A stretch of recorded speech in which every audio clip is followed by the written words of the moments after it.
why good things take time. This is quite one of the hardest truths to almost swallow, because it's just, why is it something good, something right, taking so much time?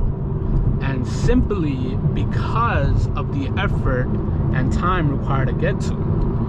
Now, a lot of people, they want 100 M's, you know, which nobody can blame them for. It's a genuine intention, depending on what they use 100M for. But I had this issue myself. When you have a set amount of number and you're constantly trying to chase it, the problem that happens is that you are trying to do it fast in not an impossible frame, because nothing is really impossible, but an unrealistic frame, depending on your life situation, that you keep repeating the same loop instead of jumping onto the next loop and the next loop and the next loop, right? So what do I mean by that is essentially, the faster you're trying to push without actual proper groundwork,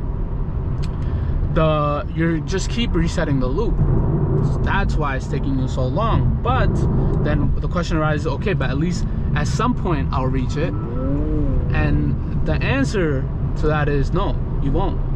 Because if you just keep doing it and doing it, there would be a point where you just would want to settle down. Why? And that's not wrong, because you're mentally exhausted, you're physically exhausted, and you're just like, you know what, I'm just gonna settle down with this.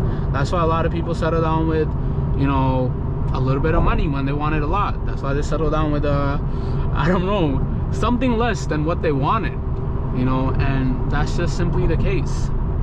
So in a gist, the reason why people settle for something little compared to whatever they wanted is because the lack of patience, right?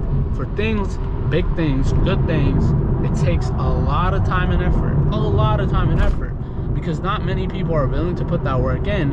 Hence why it's so sacred, hence why it's so good. Now, I'm not talking about money, because money is definitely not sacred. Money can be good if it's used for proper causes, etc. But in general, so back to your point, the only way to achieve a certain goal is to act within its according time frame and having those expectations. Now, if you beat those expectations, that's good. That's what people call, you know, miracles, or, you know, he's the best at it, etc. But that's what really matters.